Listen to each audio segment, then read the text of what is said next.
This is United Network News with Sunny Galt, Calen, Kimberly Gogan, and our field messengers from around the world. Here's today's real news.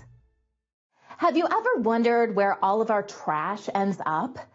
Every day we produce tons of waste, and it's more than our local systems can handle. That's where trading waste with other countries comes in. While it may seem like a simple solution to our waste issues, it often blurs the line into a more troubling issue known as waste trafficking. According to the United Nations, or UN, this illegal trade generates billions each year. It's attractive to criminals due to its low risk and lenient penalties compared to those for drug trafficking. Criminals exploit complex regulations that vary across countries, finding loopholes to continue their operations. Waste traffickers often disguise their activities as legitimate businesses, mislabeling hazardous waste as non-hazardous or as secondhand goods on customs forms. Some even bribe officials to ease their operations. The rise of digital technology has also facilitated waste trafficking through online platforms and social media. Most illegal waste comes from wealthier countries in Europe, North America, and Asia, and ends up in middle and lower income nations in Southeast Asia, South Asia, and Africa. These countries struggle with harmful waste that damages ecosystems and hinders economic growth and public health. When waste is exported, it doesn't just disappear. It becomes someone else's problem. The Basel Convention, an international treaty designed to reduce the movement of hazardous waste between nations, and European regulation, claim countries should take back illegally trafficked waste.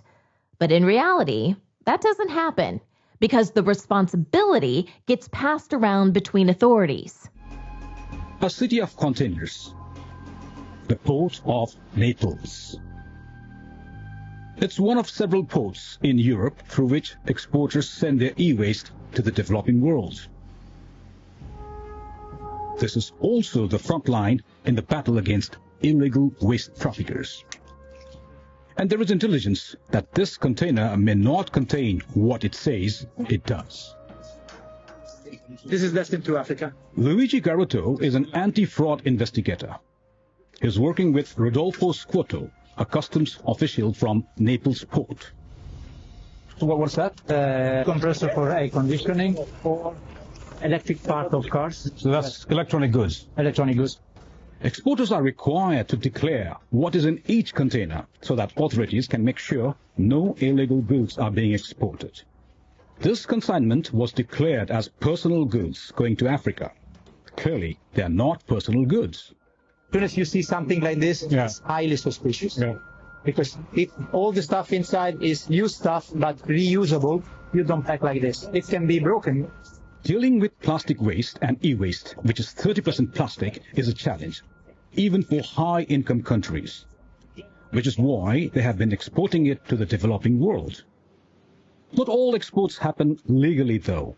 With the rise in waste produced, trafficking is on the rise too. The misdeclaration is a common method traffickers use to send waste to poor countries. Now we know that this is not personal effects, but what we are seeing now. And plastics. So these are all plastics. Of course, if they are usable, maybe they will use somewhere else. Yeah. But part of this, they will just throw away. Either dumped or burned. Yeah, indeed. E-waste trafficking has become a major concern worldwide, with the World Customs Organization saying it accounts for 1/6 of all waste seizures globally. The UN reports only 15% of the world's e-waste is recycled. The challenge lies in the complex blend of toxic chemicals, metals, and plastics, making e-waste recycling difficult. Even developed nations struggle with effective management systems, prompting some companies to offload their e-waste overseas through middlemen. Despite efforts, traffickers are finding new ways to beat shipping restrictions, including cutting off ship tracking to dump waste at sea. Some smugglers conceal their operations by grinding e-waste and mixing it with plastic to evade detection.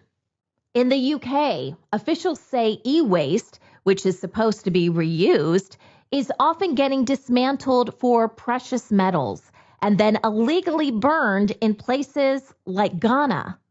The World Health Organization says burning or dumping e-waste releases harmful plastics and metals, which isn't great for our health or the environment. Experts estimate millions of women and kids are working in this unsafe sector without protection and are facing health risks. E-waste refers to discarded electronic devices and appliances. This includes everything from old smartphones and computers to outdated televisions and kitchen appliances. According to recent reports, the world generated a staggering 62 million metric tons of e-waste in 2022 alone, and this number is expected to increase dramatically in the coming years. By 2030, it's estimated that the total e-waste generated will reach 82 million metric tons. This rapid increase is driven by the short life cycles of electronic products and our constant desire for the latest technology. E-waste is not just an eyesore, it's a significant environmental hazard. When these electronic devices are improperly disposed of, they release harmful chemicals such as lead, mercury, and cadmium into the soil and water. These toxins can cause serious health problems for humans and wildlife, contaminating ecosystems and entering the food chain.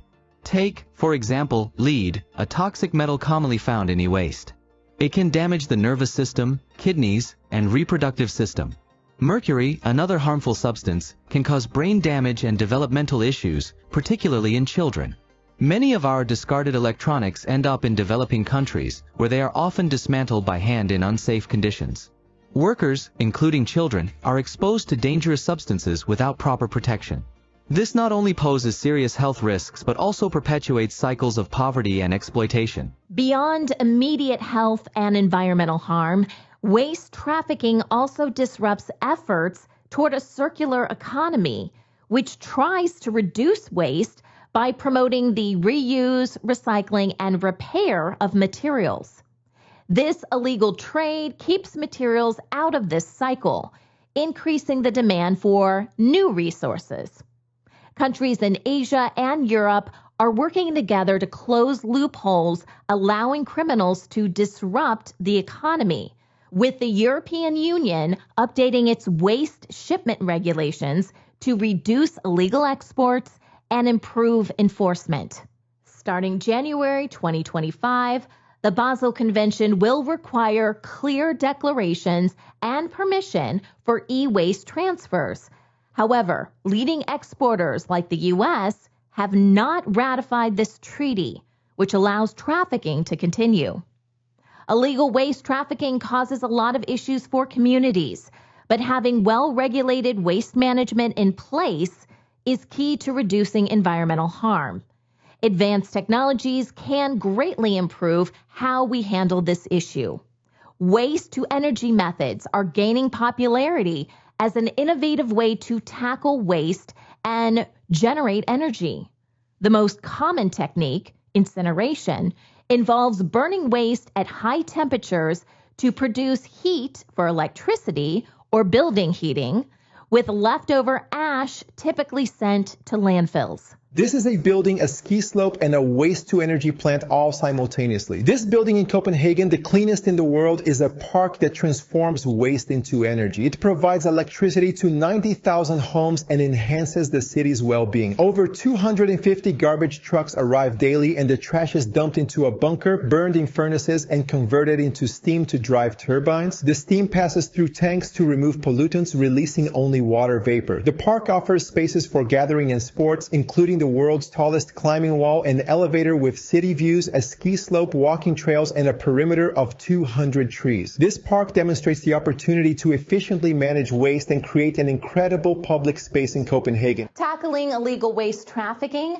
requires global cooperation and stricter enforcement of international regulations to protect vulnerable communities. Increased public awareness can pressure governments and companies to adopt sustainable practices. The responsibility doesn't just lie with authorities, it's consumers as well. It's important to be aware of where our waste goes and how it's managed.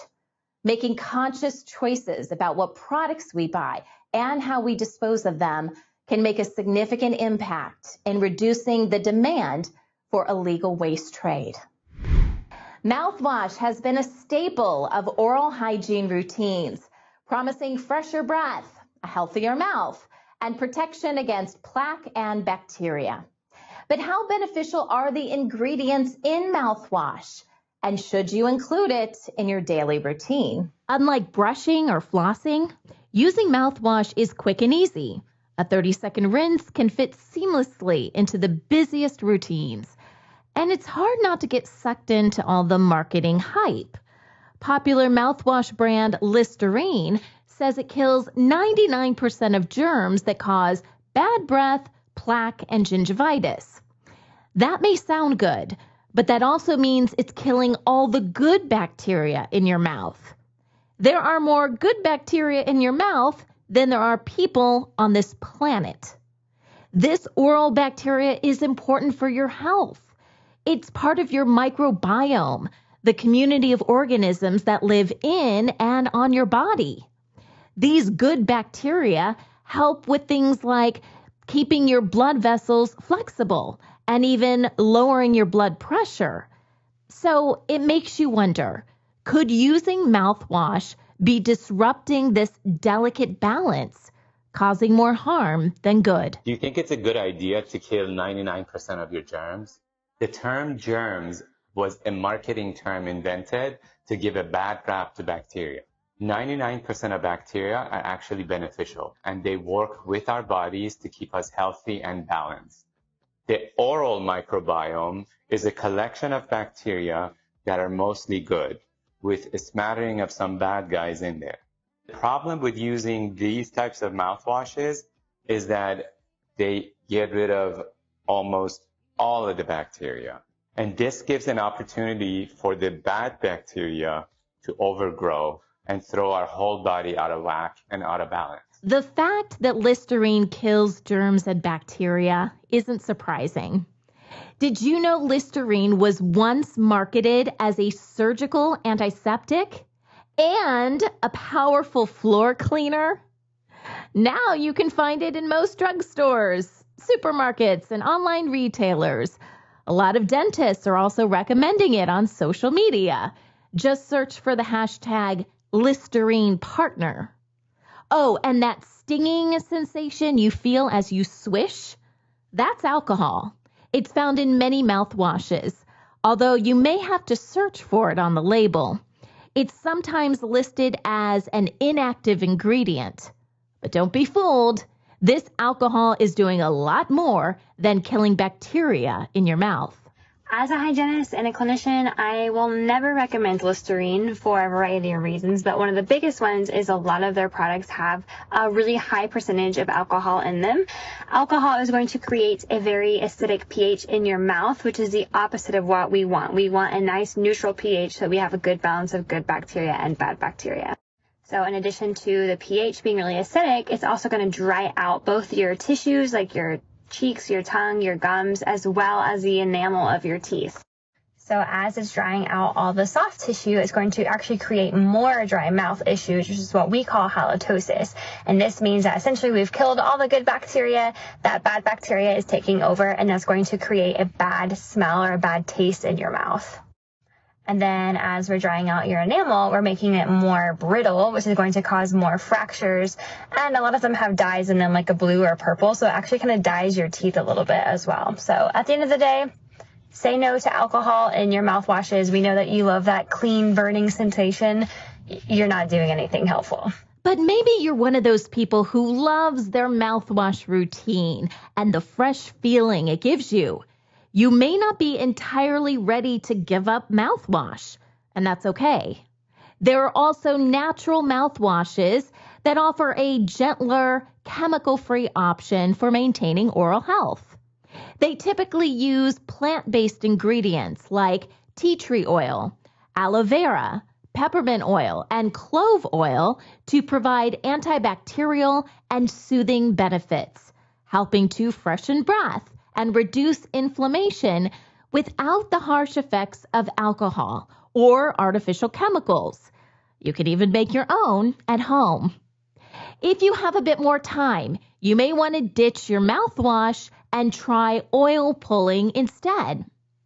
Oil pulling is an ancient practice where you swish a tablespoon of natural oil, like coconut or sesame, in your mouth for about 10 to 20 minutes. It helps remove bacteria and toxins, reduce plaque, freshen breath, and boost gum health, all while being a natural, chemical-free alternative to regular mouthwash. Oil pulling, especially coconut oil pulling, again a superhuman oral healthcare strategy, comes from Ayurveda. Simply, here's what you do. You just have 1 scoop of extra virgin coconut oil. That's the best because coconut oil also contains lauric acid, which is antiviral. And you just basically need an oil, pour it in,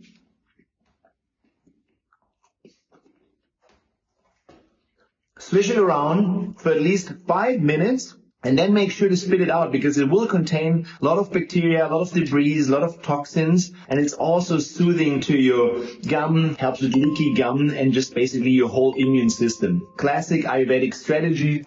When it comes to dental hygiene, you now have more options and information than ever before. When evaluating mouthwash, consider your personal health needs and preferences. Ultimately, it's important to assess your oral health goals, any sensitivities, and the ingredients that best align with your values for a mouthwash that suits your routine. Birth control has always been a hot topic, and now TikTok influencers are stirring up the conversation even more. With the platform's huge reach, they've sparked heated debates about the long-term effects of hormonal birth control.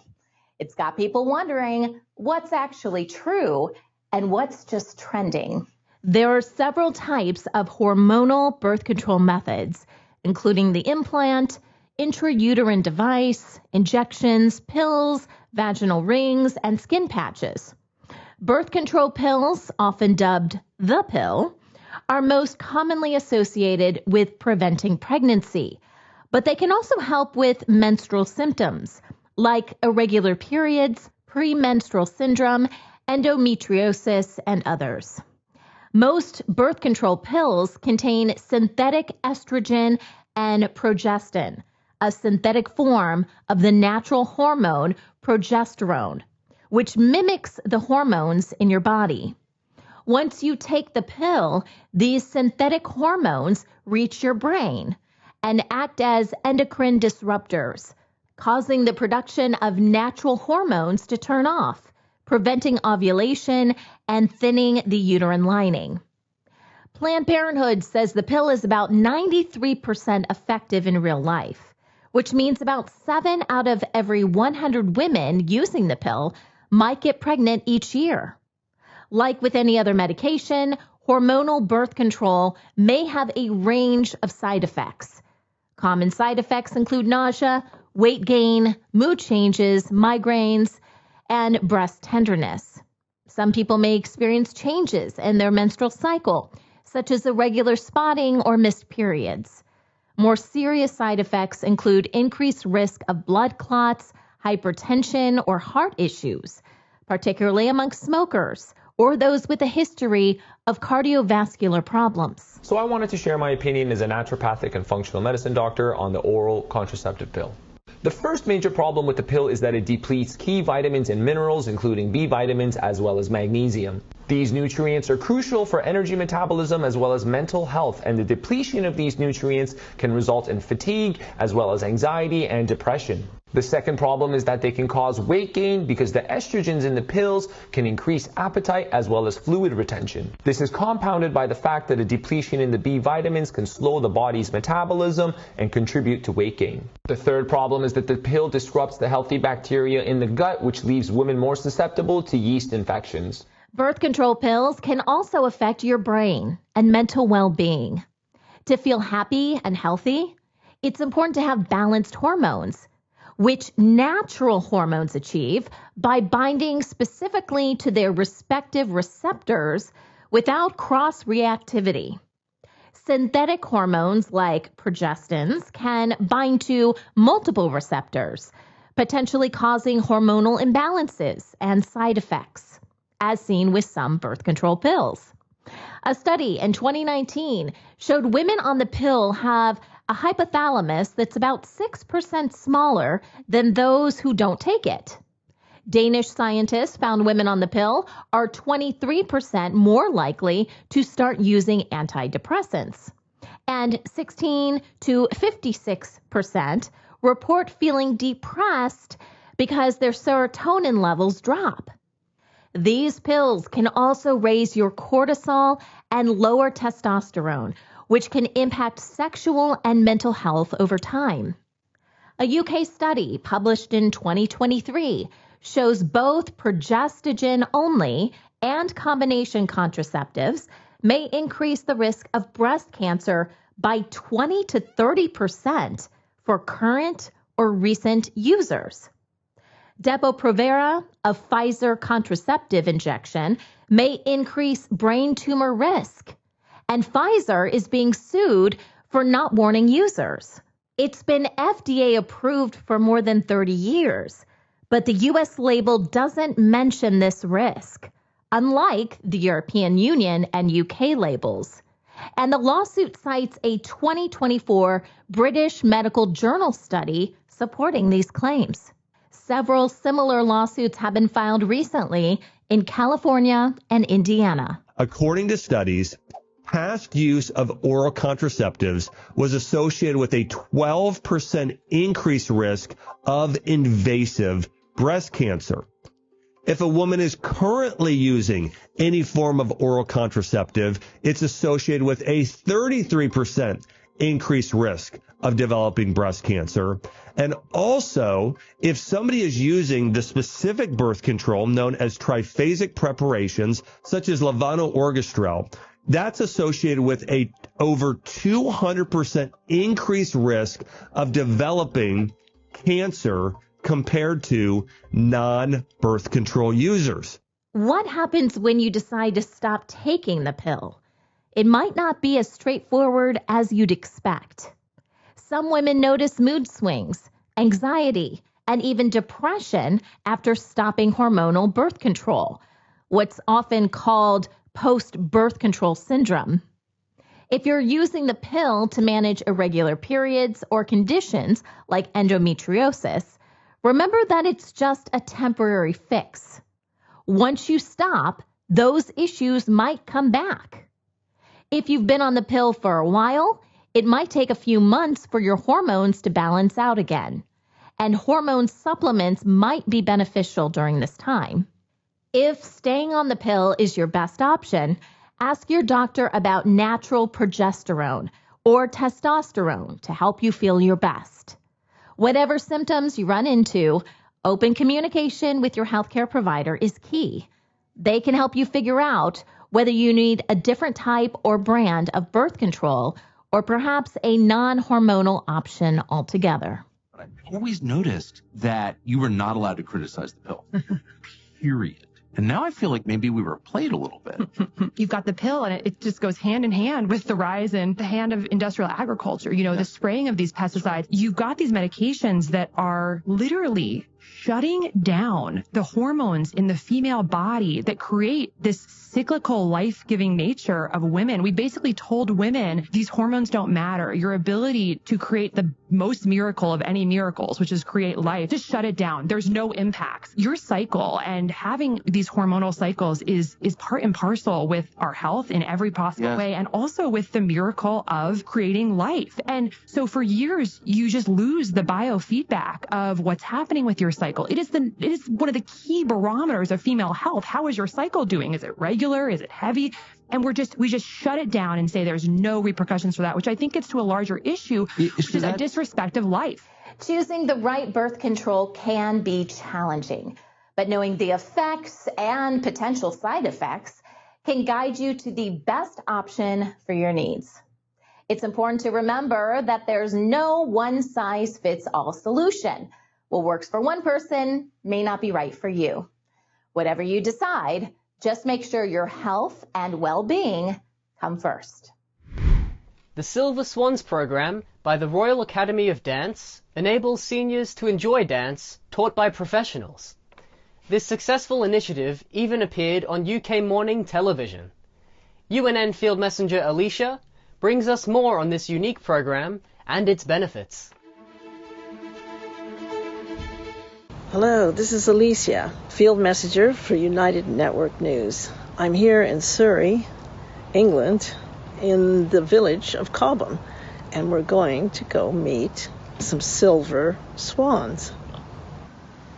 I've heard they keep the silver swans here. Let's go have a look.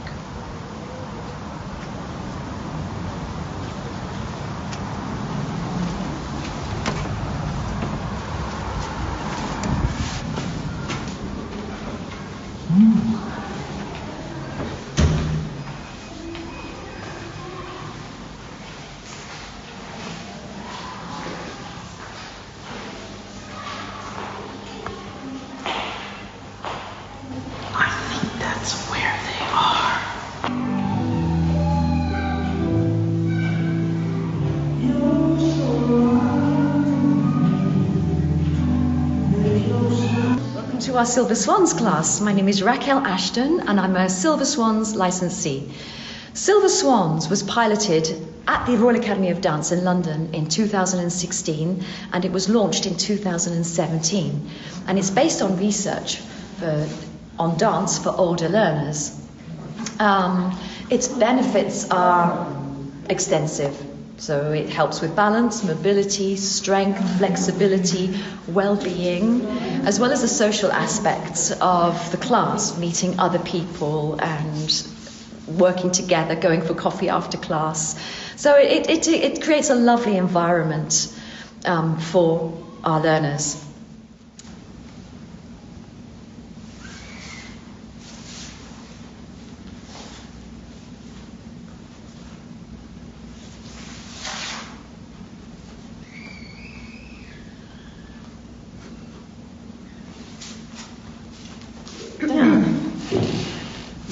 Yeah, you were just telling me about how it meant to you to be.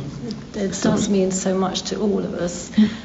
And having done it as a child, well, until I was 18, and then stopped because I had to go to secretarial college, my parents wouldn't pay for any more lessons.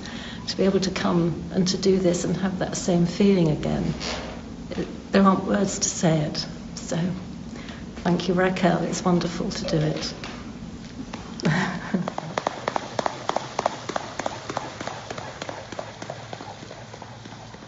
If you are interested in classes in the UK, please go to the website, theroyalacademyofdance.org.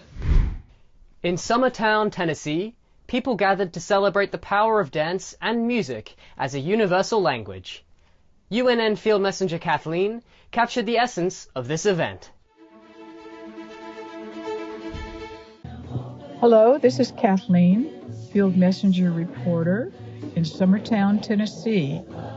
I want to bring to you today an experience, a video experience that you might want to somehow step into and find your own connection with the dances of universal peace. It's often described as meditation in motion or body prayer, and brings us into the present moment and into our true selves. That's very important for us as humans, and we certainly need to collaborate on peace activity. The dances are a really heart-opening experience. We're dancing for peace and love and unity, which the world so needs, and we as individuals all need this nurturing human connection and to be accepted and loved and held in this beautiful energy. So it's a wonderful healing practice. It's just a beautiful thing, and we hope that you will join us. There are no performers or audience in the dances, and both new and experienced participants form a circle led by mentored dance leaders and musicians. And you learn simple chants and steps.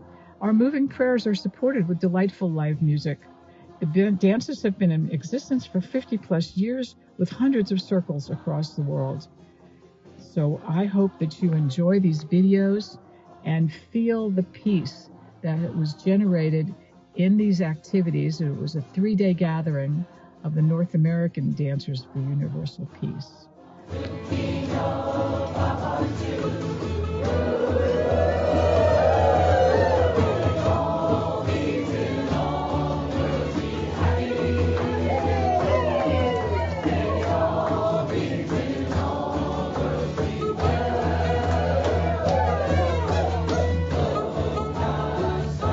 This is Kathleen saying goodbye for now.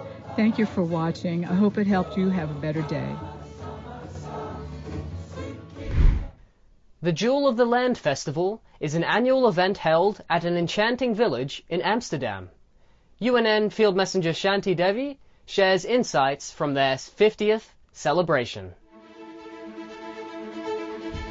Yes, so this is Shanti Devi as a Field Messenger reporter for UNN. And I am not in a peacock palace in India. No, I am in the famous artist village, Ruigoord. Yes, so here's a kind of semi-quiet spot. So I just want to tell you that we're celebrating 50 years of the anniversary of Landjuweel Festival. This festival has been going on for 50 years. And it's started out also by the balloon company. A lot of artists and gypsies, poets in the 70s, they went with a bus called the Balloon Bus overland from the Netherlands, Amsterdam, to all the way through Russia, Siberia, Iran, Iraq, Pakistan, India. They landed up on a beautiful beach in Goa, so I think they had a big part in creating the dance music scene in Goa there also, a long time back. This is almost like a kind of a grandmother of a lot of festivals. So this is really rather like a kind of a reunion with a very, very beautiful international tribe. They have a lot of links to indigenous people. The Lakota were here a couple of weeks ago to plant a peace tree. Now the Kiva women are here from Peru. A lot of indigenous elders come here also for ceremonies and things, and the Tibetan monks, Rajasthani desert dancers. You'll find so many cultures here, a huge melting pot. Today we celebrate life, each other, love, rebirth, regeneration. It's all here. We've been waiting for you. Thank you for coming. I want to call the ancestors to join us.